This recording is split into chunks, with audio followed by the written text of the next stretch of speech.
Well, thank you.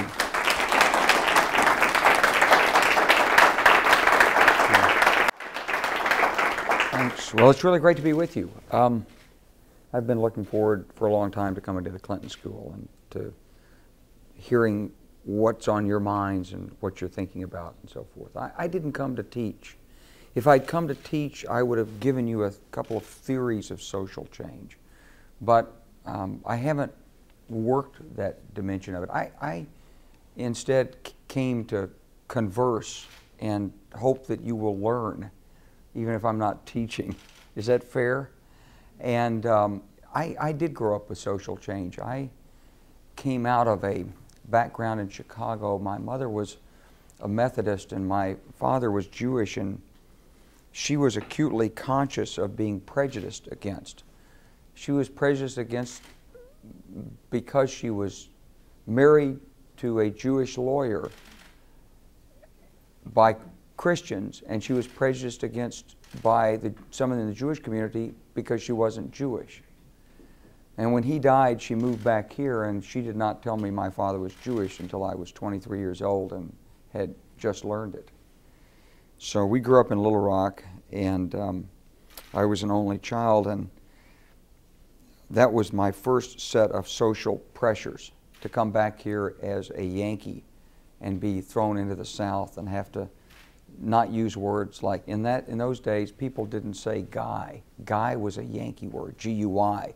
People in the South didn't use that word. And I can still remember that at the age of 4. And then the next element of impact was the Korean War. In 1950, this country was at war, and it was a terrible war. And in November of 50, after it looked like we had won incredibly easily, the Chinese intervened. And so when you're 5 years old, you get hit by images of things and you don't understand them. And one of the things I couldn't understand was the discussion of Mig Alley. Maybe you never heard of Mig Alley. But North Korea and China are separated by 2 rivers. The main river is the Yalu River. And U.S. fighter planes would fly over North Korea, and they would fight against Chinese and North Korean MiGs around the Yalu River area, and they called it Mig Alley.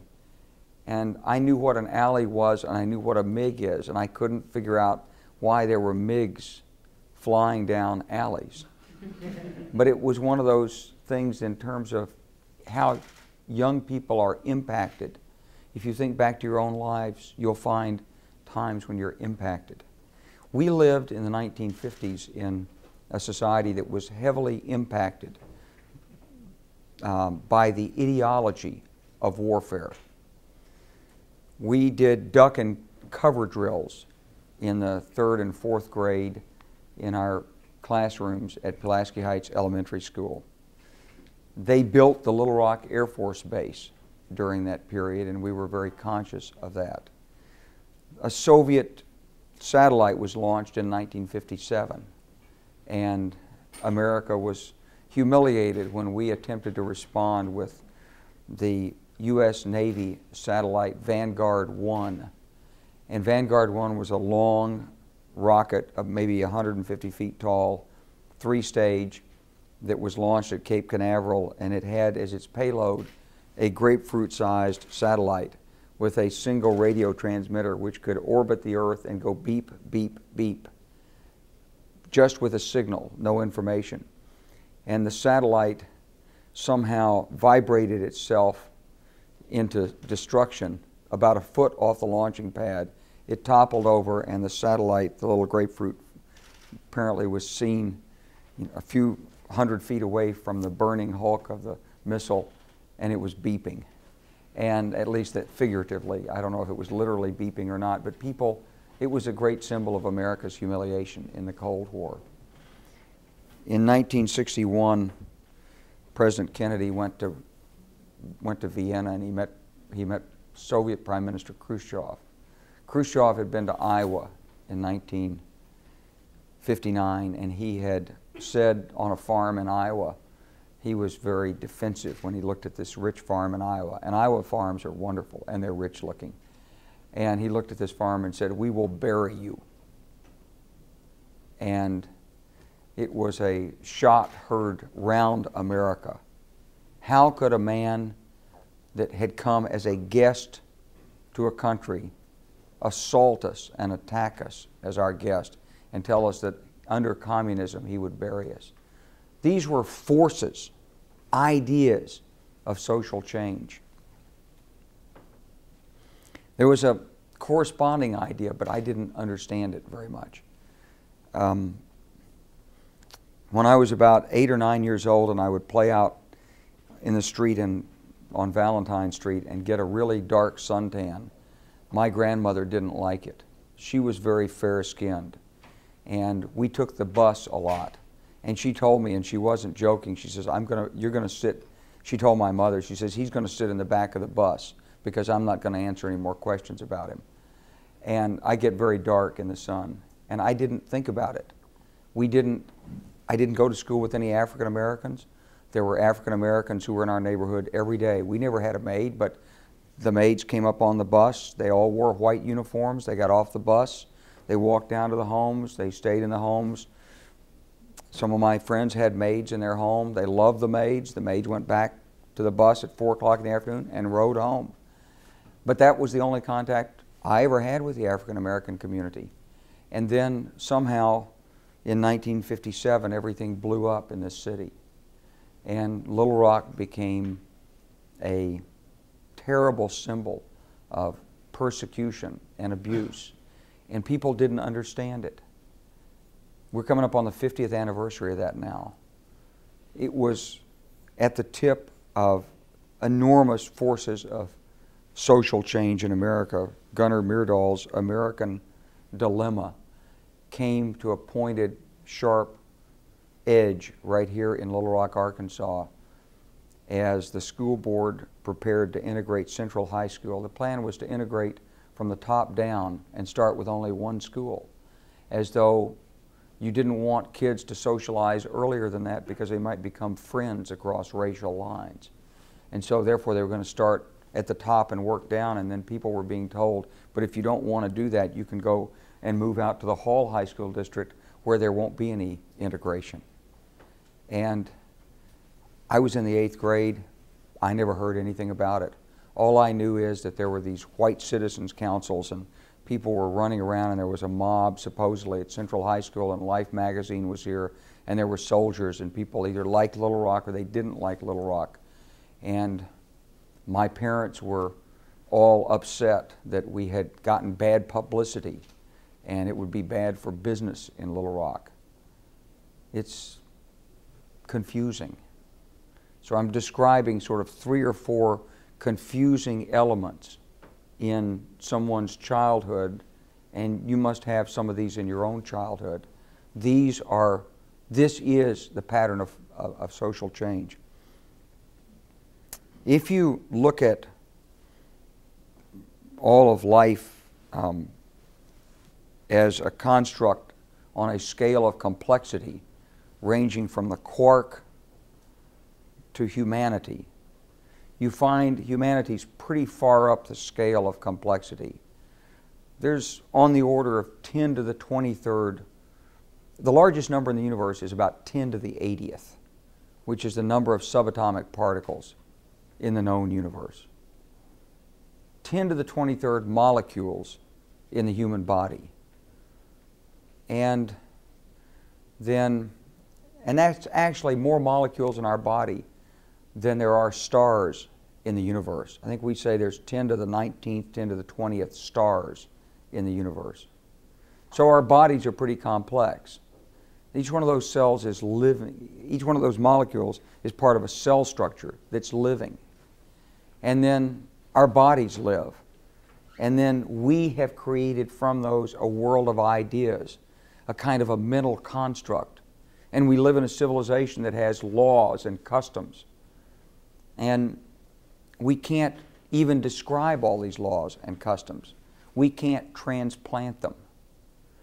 So if you were to talk to people about how economic development occurs, you'd read a book by a man named DeSoto called Capital. and he would describe the importance of law. Law is to the human organizations as DNA is to the body. But we just discovered DNA, and we still don't really understand anything about it. And no one can quite transplant law either. We'd like to be able to inject DNA and change a body. We don't think we can quite do that. We don't know how exactly the mechanics work. We'd like to be able to inject law as an agent of social change, and we can't quite do that either. So that's the theoretical basis for this. There's a world of ideas, of ideological constructs that are just as real as the material world. And if you want to be an agent of change, it's not just physical, but it's in the world of ideas. And you start with young people with these forces that impact on them from outside the family. And they see these forces. For me, it was anti-communism, integration, prejudice. I saw these as a child. And then each person must assimilate these ideas. So those are the kinds of things I try to think about when it comes to social change. I was privileged to be in the Army. We were an institution which changed society. I think there's no more institution more meritocratic or fair or colorblind than the United States Army. It doesn't matter who your daddy was. In fact, if your daddy has a big name, you're probably in trouble in the United States Army because people will spot you. It's a pure meritocracy, and it's just a function of who you are and how you perform as to how high you go. But I had a terrible experience in 1994 in terms of social change.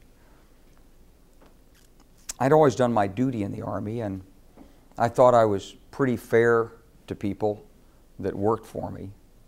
And I had the first woman lieutenant who worked in a brigade headquarters at Fort Carson in 1979, and I told her if there were any problems she should come and see me.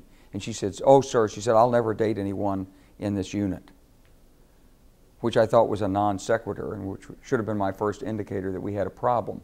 And later we had a problem on that very issue. But I always thought I had done pretty well in terms of managing our social responsibilities within the institution. So in the spring of 1994, 2 presidents were killed in Rwanda and Burundi, and then later on a Friday night, the 7th of April, 8th of April, the British and the Belgian and French forces invaded Rwanda. They landed in Kigali. They tried to rescue their citizens, and there was fighting against the Hutu militias, and it was on CNN, and that was the start of the slaughter of 800,000 Tutsis by the Hutu majority population in Rwanda. I was the Deputy Director of Strategic Plans and Policy in the Joint Staff. I was not in command of anything. It was my responsibility to understand worldwide political military events and represent the Joint Chiefs of Staff in the interagency. And also I was the conduit for military planning to the UN representative, our secretary, later Secretary Madeleine Albright. So Madeleine's office called down to my office about 2 weeks after this had started. It was clear that things were bad. We didn't know how bad they were. There was a UN force there. The UN force had been driven into the soccer stadium. They had only 1,000 troops. The troops weren't well trained and they weren't well equipped. There were about 150, 200 Canadians, and then about 1,000 African troops from maybe Ethiopia. I can't quite recall, but they weren't mechanized troops. They were just infantrymen. They're basically one battalion that was there. They weren't judged capable of stopping the slaughter. So we told General Dallaire to stay within the soccer stadium, and he did. And Madeleine said, "What are we going to have to do to rescue these people?" I said, "I'll work up a plan." I worked up a plan that called for 20,000 U.S. troops, and it would cost a couple of $1 billion, and we would open up an airhead into Kigali, and we'd fly reinforcements in and occupy the airhead and deliver logistics supply, and interpose between the forces and stop the fighting. And I gave it to Shali Kashvili, the chairman of the Joint Chiefs of Staff. He said, Wes, he said, this is 1994, he said, do you seriously think anyone in the United States Congress is going to authorize 20,000 troops in the heart of Africa? Shali with his Polish accent. Do you seriously believe that anyone will authorize troops in the heart of Africa? I said, probably not, sir. He says, neither do I. I will take care of this.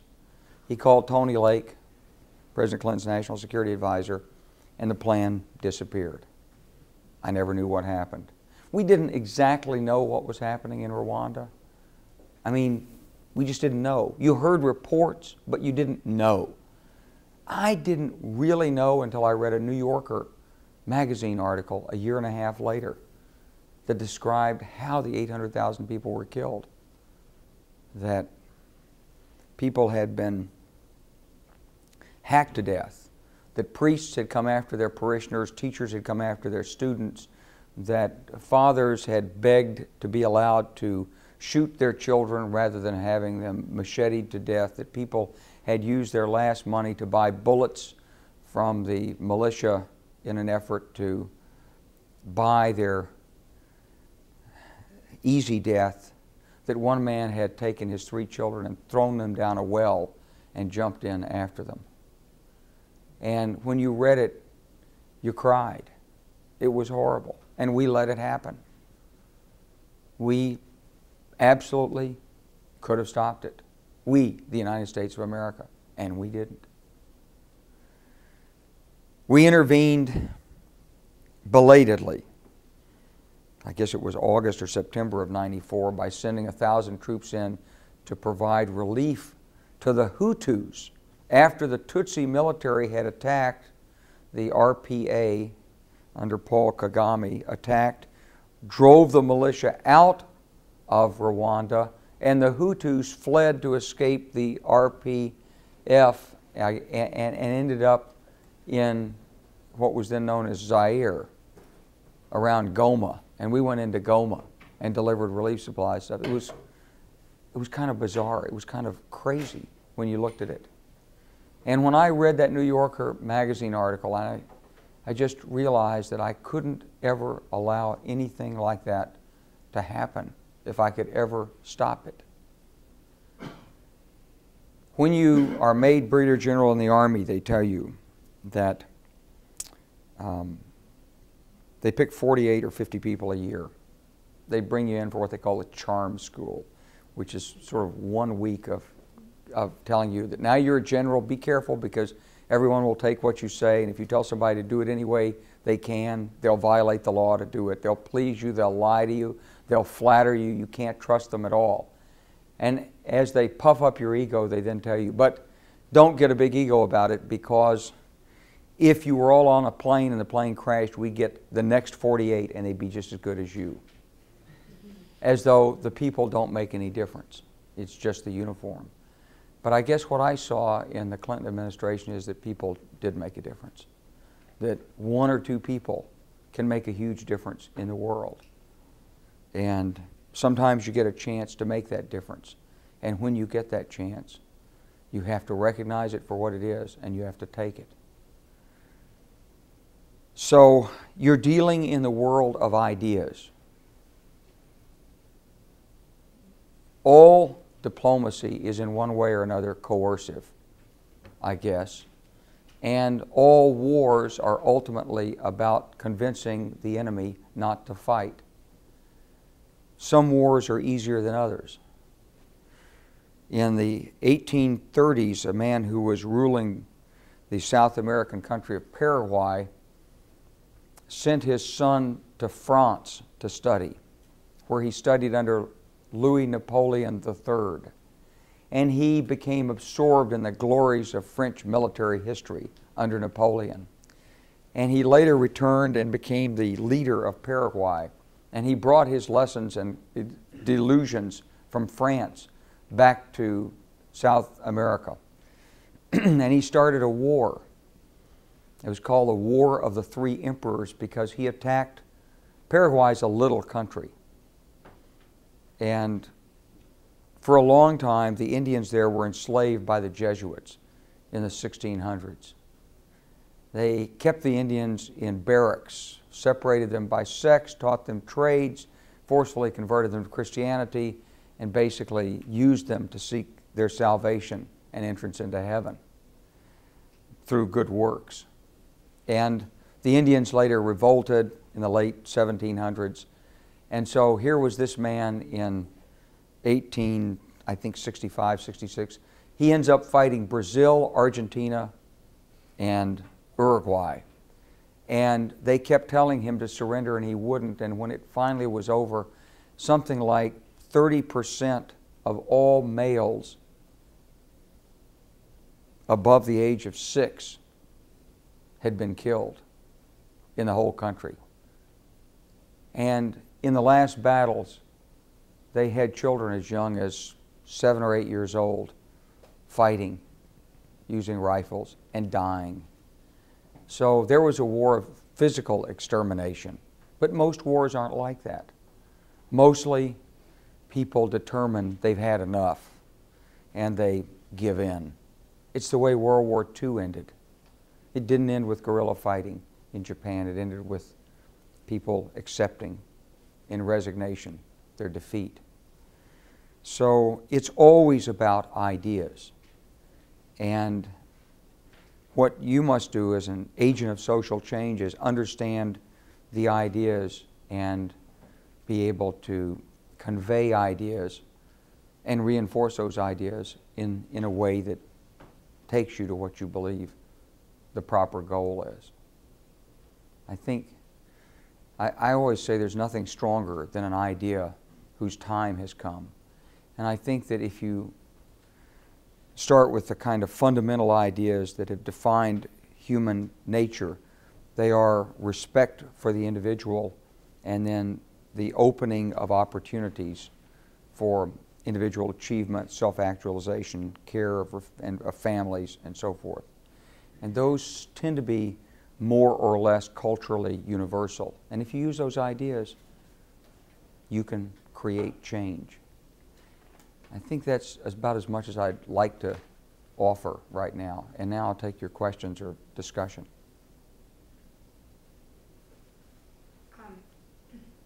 You said that most wars don't end with guerrilla-type fighting, but a lot of the conflicts that we've been involved in have, and most recently in Iraq and Afghanistan, that's the situation that we're in. Can you talk a little bit about what is our role as Americans or as American in the military in spreading democracy? Is that our role, or what is the purpose of the military, and how is the conflict in Iraq and the conflict in Afghanistan affecting security at home? Well, countries have to have strategies. We had a strategy during the Cold War, but when when the Soviet Union disintegrated, the strategy of deterring and containing the Soviet Union fell apart too. And in the 1990s, in the Clinton administration, we created a strategy of engagement and enlargement. And I think I recall going through the library about 6 months ago and seeing in one picture something about this strategy being mentioned. A strategy of engagement and enlargement. We said we have to help our friends and reinforce those who share our values. We said we should fight multilaterally if we can, and unilaterally only if we must.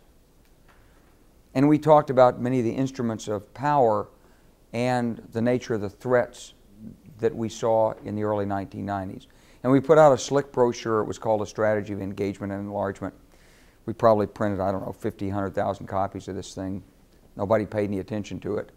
It was in the middle of the 1990s when NAFTA and the internet and the telecommunications revolution and an explosion of trade, development, job creation swept across America. And we were very much a self-absorbed country. And if today someone met you on the street and told you about a strategy of engagement and enlargement, you'd think it was a spam on your email advertising a new men's pharmaceutical product. And that was our strategy. It was a strategy that used soft power. And what happened after 9/11 is a countervailing idea was emplaced and written up in strategy, never fully understood or accepted by the American people, and it's an idea that's come to a crashing failure in Iraq. I first heard about this idea in 1991. I was in the office with Undersecretary of Defense Paul Wolfowitz for a courtesy visit. I had 15 minutes with him, and I congratulated him on the Gulf War. I didn't fight in the Gulf War. I was out in the Mojave Desert in California training troops.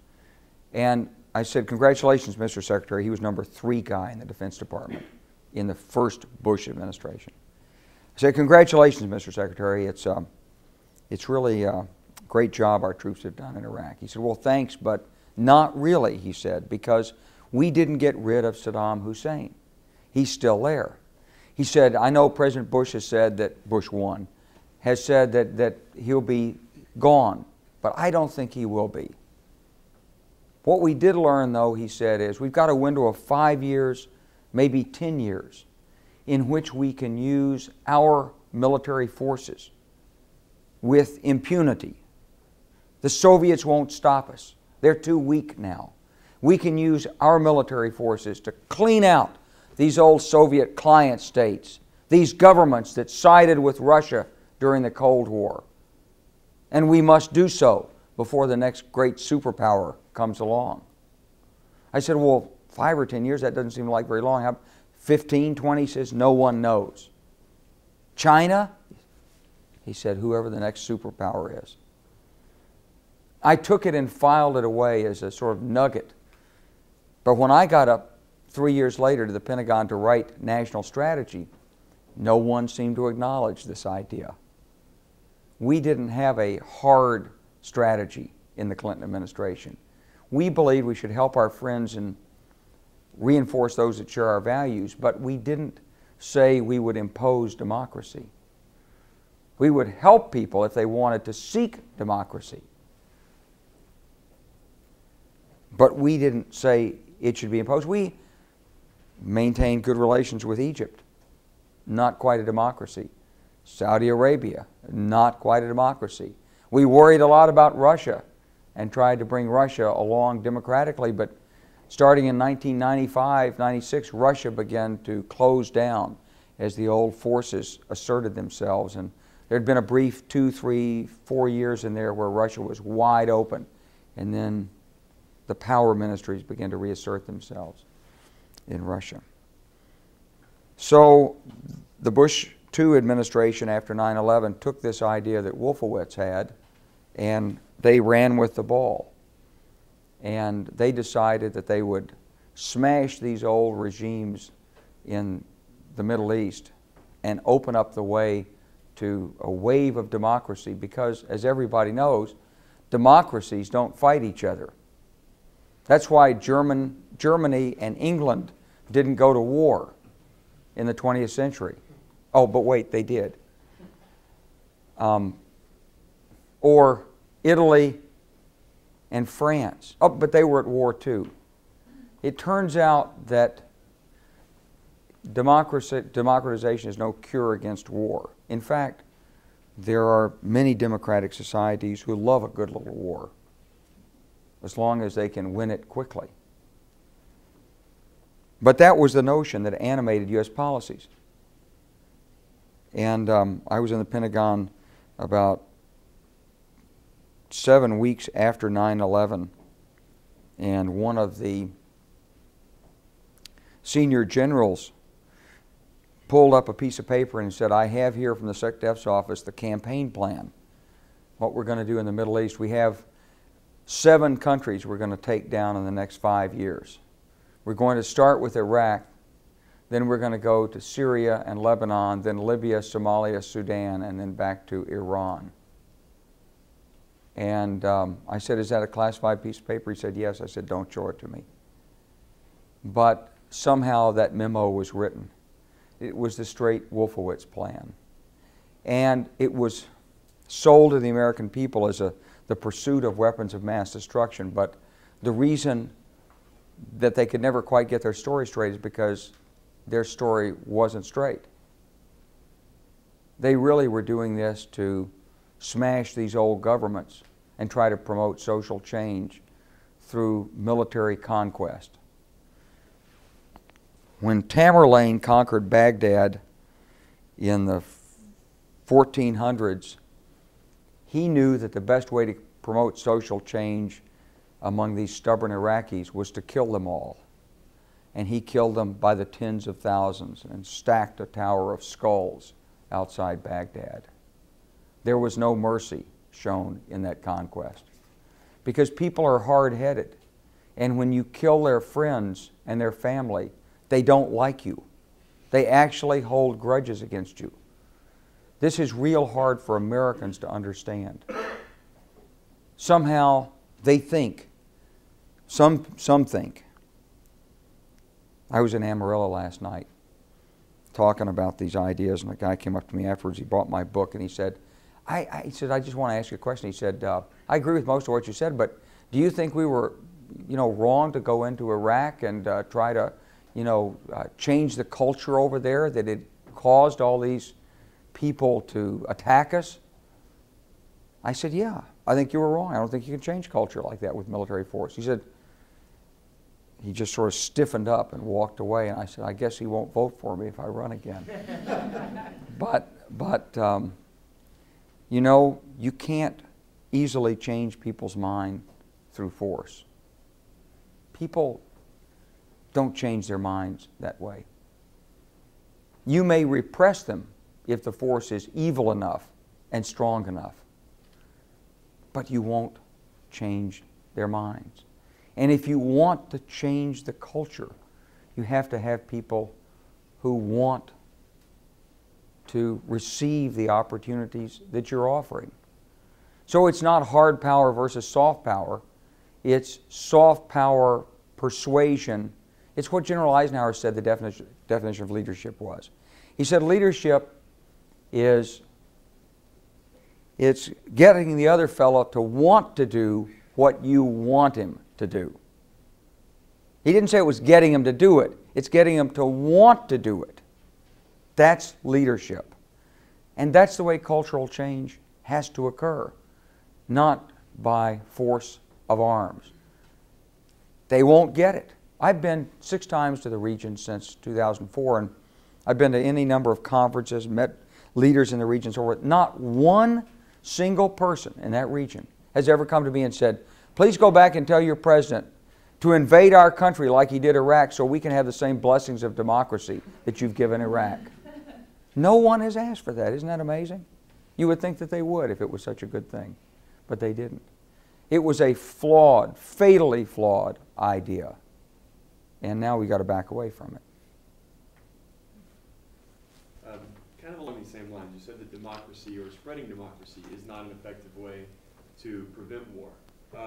A different theory that's been advanced under several different names, sort of the McDonald's theory or the Dell theory of conflict prevention, this idea of globalized economies joining together and people who are trading partners don't fight. Do you buy into that at all? Or what No, I think there's strong possibilities in that direction, but I think it's more than just becoming trading partners. You know, Japan and the United States were keen trading partners before World War II. Japan was vitally dependent on American scrap steel and imported oil. And of course, in 1937, we shut down scrap steel exports to Japan because they were involved in aggression in China. And when we did that, we more or less started the clock ticking on some other action by Japan to regain a viable economy. So the fact that nations trade together doesn't mean that they won't fight. Germany and Britain traded together 100 years ago and yet had a very destructive war. So it's not just trade. There's something, got to do something larger than that. Somehow you have to build common goals. resting on more or less shared values. And people have to accept their responsibilities. One of the great things, we're in the Clinton school, and one of the great things about Bill Clinton is Bill Clinton really got it. He understood that when you're President of the United States, you're not just President of the United States. And when you speak, you're not just speaking to West Texas. So when you say there's a new sheriff in town, that may mean a lot in West Texas. But in France, in Benin, in Thailand, it doesn't mean anything. It's frightening because people around the world understand what the power is of the United States. They believe we're more powerful than even we are. They always joke that the CIA can read license plates from outer space. As far as I know, we can't do that yet. But people believe that we can. And they believe the United States can do anything. And so it's very dangerous for the President of the United States not to understand what his real responsibilities are. He's elected by the people of the United States to serve the whole world. It's kind of a frightening concept. And yet, if you don't build those shared values and bring people together in some common goals, which involves a language of compromise that many cultures just, they don't share, they don't understand, then trouble's the result. Hi. Do you think that we'll ever see a Department of Peace, and what are your thoughts on that? I'd like to see a Department of nation building. I don't know if you'd call it that. I guess you'd automatically lose half of the political electorate if you call it the Department of Nation Building, since some people think nation building is a dirty four-letter word. That's why they didn't do it in Iraq and Afghanistan, and that's why maybe we're in so much trouble over there. But I do think that if you look at the sources of conflicts, in the 21st century, it's less likely that conflicts will be between states. It's more likely conflicts will be within states. And if that's the case, then how do you handle that? Theodore Roosevelt won the Nobel Peace Prize in 1905-06 for settling war between Russia and Japan. He brought a peace conference together, and actually they agreed. He was a skillful, cunning diplomat. He bluffed a little bit, he blustered a little bit, and he basically won an agreement that they would stop fighting. That's not the way wars are going to be settled for the most part in the future. They're going to be much more ambiguous in appearance. They won't necessarily be uniformed armies marching in formation across borders because weapons are too destructive for that. So what can be seen can be hit, what can be hit can be killed, and so war has to be fought by stealth with three guys in the back of a sedan at night, roaring into a neighborhood, busting down a door, seizing 5 young men, torturing them and killing them. That's war. You can't see it on spy satellites. It's there in the neighborhoods, but you can't stop it with conventional tactics either. So if you're going to stop these, you have to have preventive diplomacy. You've got to identify impending conflict and head it off. And you've got to head it off by using the tools of international law, national law, economics, social, political development. One of the great enemies that we've been dealing with over the last 20 years has been the idea that all you have to do to head off these kinds of conflicts is have an election. Let's have an election. Trouble with elections is that if you could agree on the constituents, on the districts, and you could agree that you were going to have a single member constituency, you could probably have an election. You still might have trouble. I mean, we had elections in this country, we still fought a civil war. But when you do it on the basis of national lists, you make the conflict that much deeper. So I didn't understand this problem fully until I was in Belgium, and one of my friends, I was complimenting them on the election and their democracy, and she said, "Oh, we don't have a democracy in Belgium." I said, "You don't?" She said, "No, we have a partyocracy." She said, "We never know who's going to be. There's a list. You vote for a party.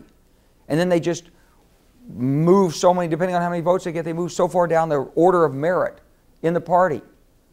You don't have any influence on that party unless you're a member of the party. Other than that, you're just voting for a party." So it's a very indirect system. And when we applied it in the Balkans in the 1990s, it further polarized the electorate. And when we applied it in Iraq, it further polarized the electorate. It's a pity, really, that that's the way it works. There are countries in Europe who are very proud of their partyocracies. And the United States, for the most part, hasn't weighed in against that method of democratic development. But it should, because that method tends to be destructive. The advantage, the theoretical advantage of a single-member constituency is that people to be elected have to run toward the middle. Now, with more sophisticated gerrymandering of districts, that gets to be an arguable proposition. And many people thought that Karl Rove had rewritten the fundamental laws of politics, PS 101 and Robert Dahl's political science text. But I think this latest election shows that he hasn't quite succeeded in rewriting that. The people that won in these marginal districts ran to the center because that's still human nature. So I think you have to be very careful as you look at what are the tools of development and preventive diplomacy. But yes, I think we need some people who are they're stuck with the problem. Colin Powell wasn't stuck with the problem of development as Secretary of State. And if Donald Rumsfeld was stuck with it, he certainly eluded it. Who today is responsible for success in Afghanistan? Oh, NATO. That was a good move. We dumped it on NATO. But who's the biggest country in NATO? We are. It's going to come back to haunt us. And what's the plan? Who's responsible? Oh, I know, we got a 4-star general on the ground. Sure. And what's the thing the 4-star general's telling you? Give me the economic, cultural, diplomatic, legal means to help these people. Get them off growing opium. Give them hope in their daily lives. Build schools. Doesn't sound like a military solution to me. And so here he is, a common sense, in this case a Brit over there, going to be replaced by an American, trying to explain what's needed to be done, and he's trying to do it in a military chain of command. Where's the State Department? We definitely need a group of people who are stuck with this problem. So you call it a Department of Nation Building, or a Department of Failed States, or a Department of Preventive Diplomacy. But whatever label we give it, I believe it needs cabinet-level status, and it needs real resources and a real budget. And it needs to go out with an inventory of required skills and an internet-based job bank. And it needs to recruit people like you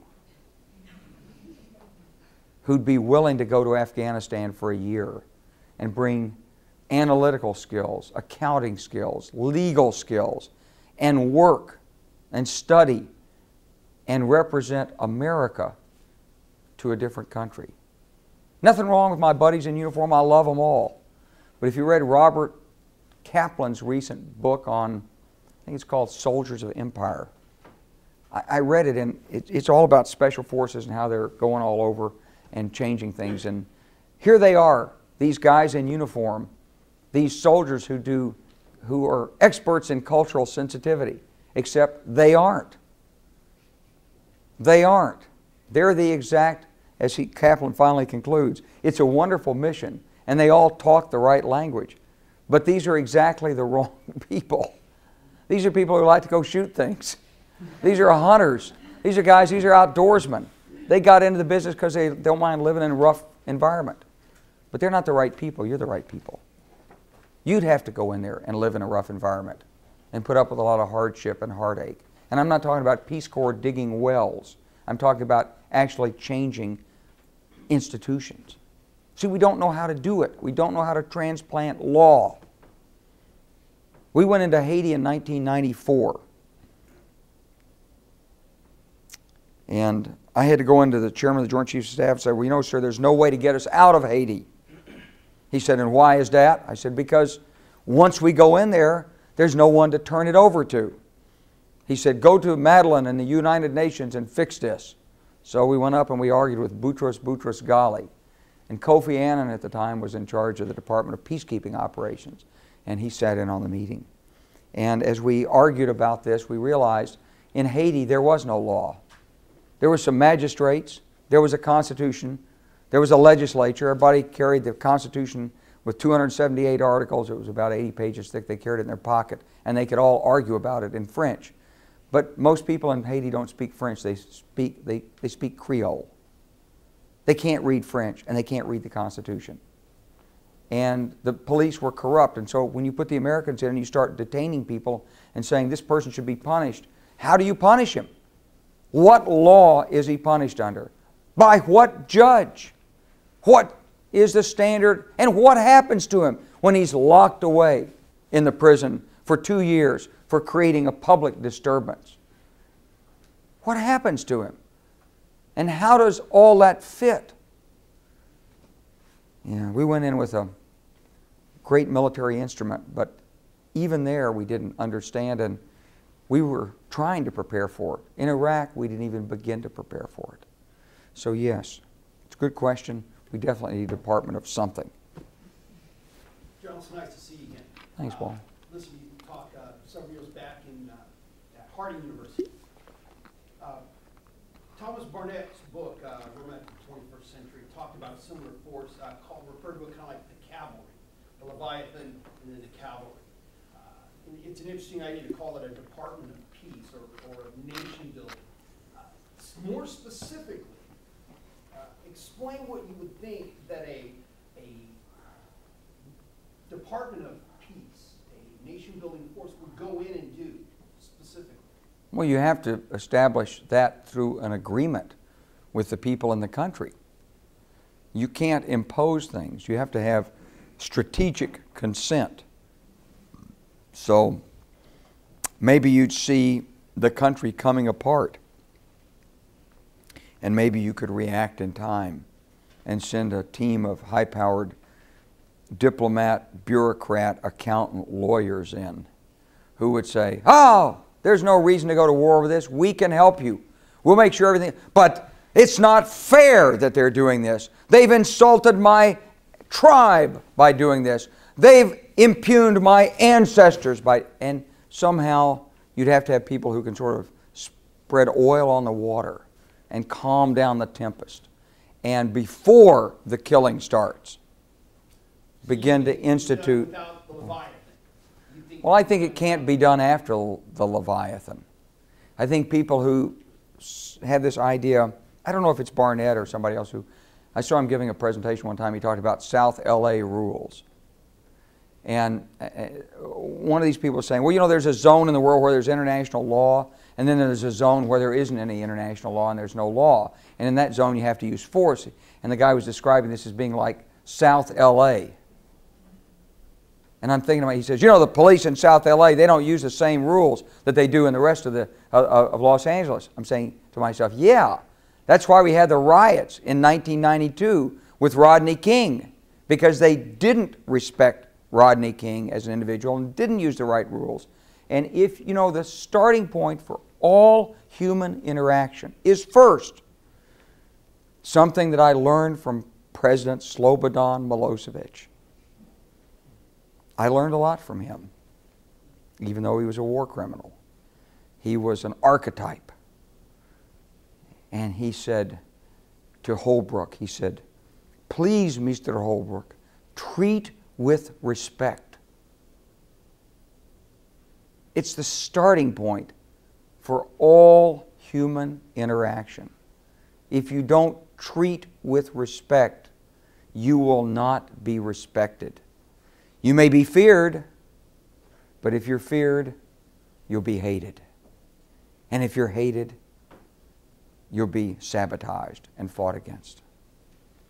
And so this idea that somehow you could bulldoze your way into a state, rip open their culture, prescribe a set of laws, it's just, you're dealing with a very complicated construct in the world of ideas. And it's influenced by the emotional perturbations coming up from our animal natures.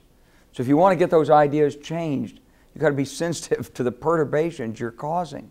You must treat with respect, not with force, and certainly not to kill. Marissa? You mentioned the Rwandan genocide. What should America's role be right now in ending the genocide in Darfur? Well, first of all, there's genocide in a lot of places in Africa, and we should have a role in that. Bill Clinton said, where you can make a difference, you should. I guess that's a pretty common sense way of saying you can't do everything, but some things you can do. So I've called for a NATO military intervention to stop the conflict in Darfur. But you must understand, it's not just a genocide, it's a two-sided conflict. There are people fighting on both sides. There are people resisting as well as people who are doing the ethnic cleansing there. And there's a lot of innocent people in the middle.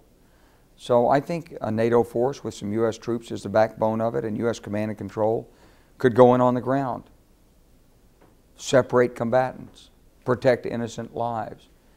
But without a broader program of dealing with the sources of the conflict and the rivaling ambitions, it's not going to succeed. So my prescription is, I don't believe in peacekeeping per se. I think that when you go in, you have to have a complete program that sees it through to the final stage of the exit strategy. I was back in Haiti in 2005, and we went back down there, and well, the Americans were out. So now it was the turn of the Brazilians and the Chileans. And so the very proud Brazilian general told me, said, you Americans failed, but we Brazilianos, we know how to do this right. And the Chilean diplomat who wanted to run back and be president of Chile described all the ways he was going to be better than any American diplomat who'd been down there trying to work this problem before. And there was a lot of national pride, and I was glad that we had gotten them to look at the problem. But then I realized they didn't have any solutions either. And as I went and talked to people who were there, I ran into an international police monitoring force with a Canadian policeman. I said, you look very familiar. He said, yes, sir. He said, I was here when you were last in Haiti in 1997, and I'm back today. And I said, what's changed? He says, nothing. It's gotten worse. The corruption, the people we trained have been forced off the police force. The corruption is worse. The violence is greater. The only thing that's really changed is there are more weapons in Haiti. And so when you look at things like that, you realize that you can't go into these situations unless you have a complete plan. In Haiti, we went in 2005 thinking, oh, we're just going to stop the violence and we're going to have elections, as though elections are going to solve anything. And so I came back very argumentative and energetic and demanding that the United Nations produce a full plan for a 20-year economic and political development program for Haiti. Teach people to read and write. Get them economic opportunities. Build energy sources. Stop using charcoal for fuel, cutting down trees and eroding soil. Bring the Haitian American community back in a constructive way. And who are these Grands Blancs that are in Haiti that live up on the sides of the hill in Port-au-Prince and that apparently make a lot of money off people who are making less than $1 a day? I don't understand it. But I know that simply putting a peacekeeping force in to separate people or watch over them or prevent election violence, that won't resolve these issues. So we need a way of transplanting the intellectual DNA, the culture, the laws, the respect that will let people see their lives in a new perspective and change the relationships of the individuals and families with the world around them. Yeah,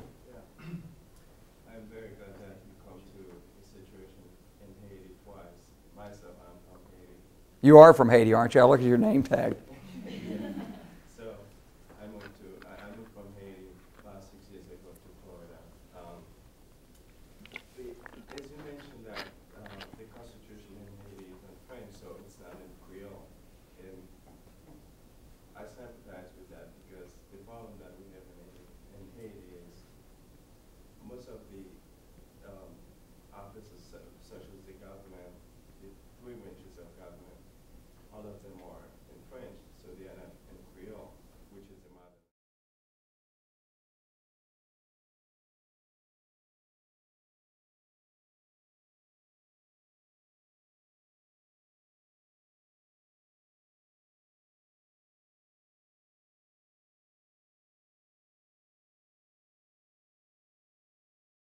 Creole, so they think so be better in Haiti.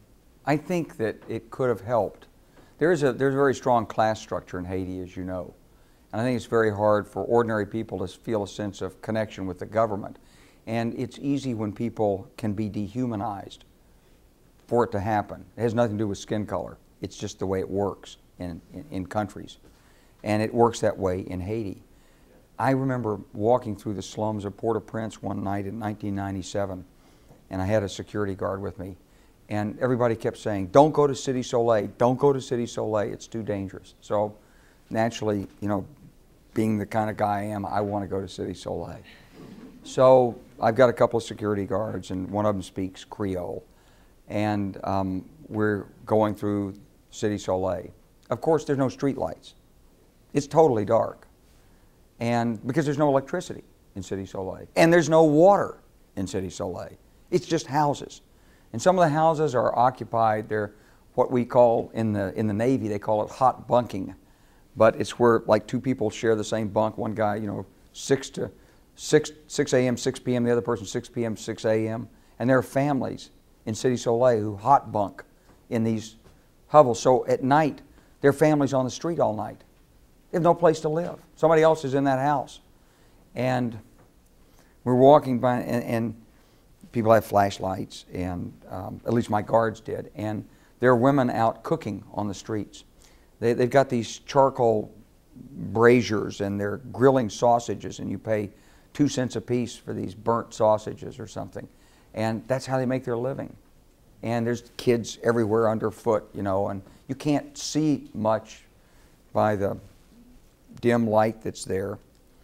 There's occasional lanterns or candles and stuff. And I stopped and talked to people, and there was a big fellow there. He was standing behind a woman with cooking sausages, and I said, who are you? And he told me his name. He said, who are you? And I explained who I was, and he shook my hand. He had one of these huge basketball player's hands, you know, the kind that we can wrap and hold a basketball like this and just dunk it, you know. And he held onto my hand, and he told me in Creole through the interpreter, he said, I want to go with you. He said, I want to be in a country where I can get an education, where I can own a home, where I can drive a car. I said, have you ever seen a car? He said, yes, twice. I said, where are you from? He said, from some village up in the mountains of Haiti. I said, why are you in Cité Soleil? He said, because I want to leave Haiti. I said, but do you have relatives here? He said, I have no relatives. I said, how much money do you have? And he said, and he described some, it was like $5. He had walked from his village at the age of 23. He said he was 23 years old, and he just wanted out.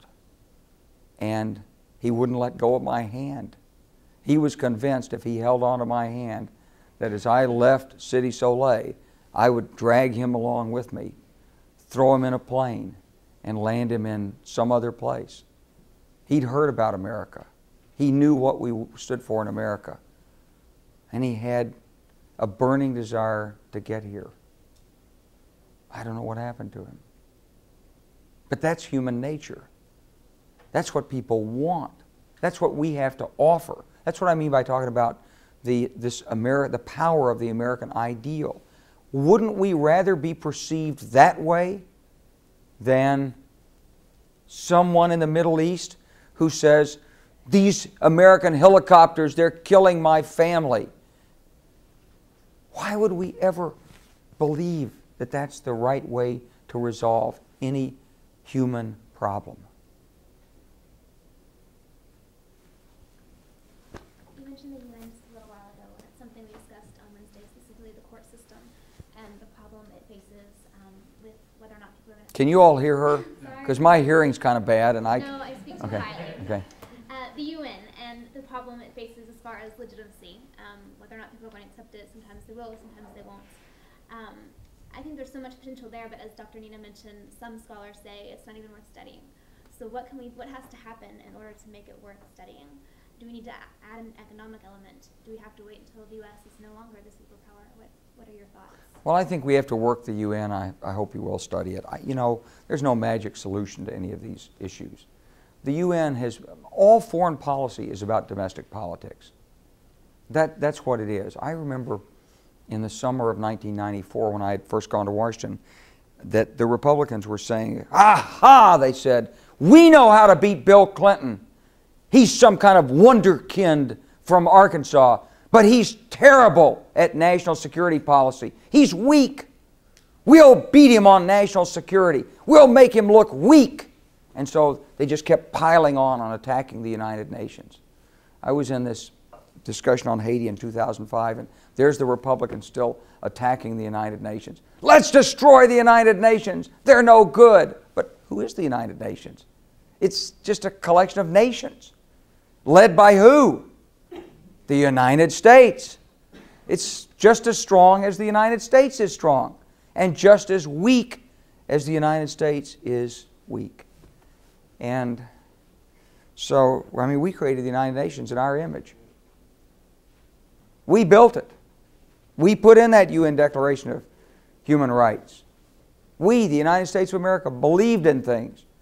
But since then, it's become a political football to be kicked around. Democrats and Republicans probably never totally agreed. And I don't know, when you study psychology, whether you still study this today, but you've studied Maslow's needs hierarchy, right? So everybody knows that. But before there was Maslow, there was a guy who talked about theory X and theory Y. And you study theory X and theory Y. You know, that some people are, you know, it's like you take Hobbes' view of human nature and Leviathan, and, you know, the world is nasty, life is nasty, brutish, and short. People are basically evil. They have to be controlled by force. They have to be protected from doing what they most desire, that if you were in the state of nature, it would be a war of one man against all others. That's the theory X view of human nature. And then there's a theory Y view of human nature, which says people are basically inherently good, want to do well, want to be respected and liked and loved and admired, and as long as they're treated that way. The truth is neither theory X nor theory Y is exactly right. And Maslow puts in a hierarchy of needs that more or less bridges the gap between the two. But in terms of creating policy, what I've learned in my life is that while people may not be exactly theory Y, if you can work with them from theory Y as a starting point, then you're much more likely to succeed than if you start by assuming theory X about people and working in a coercive manner against them. It's what they call verbal judo in police academy training. They say that when people are causing a disturbance on the street, you don't go up to them and give them orders. You don't say, knock it off. You say instead, excuse me, sir, but for your benefit and for mine, would you please stop what you're doing? And when he doesn't stop, you say, we have a couple of choices here. You can continue to do what you're doing, causing a commotion, but if you do that, you'll be arrested, you'll be taken down to jail, you'll be charged with creating a public disturbance, and you'll be in jail at least overnight and maybe for as long as 2 or 3 weeks, and this could go on your record. Alternatively, you have the choice of stopping what you're doing now, and you won't go to jail. Now, what's your decision, please, sir? That's a theory Y approach to human nature, appealing to the rationale and not to the base and in human nature. And so I think that in dealing with, you know, all of the United Nations issues, you have to start with understanding that there are different perspectives of human nature that are present in the American political system.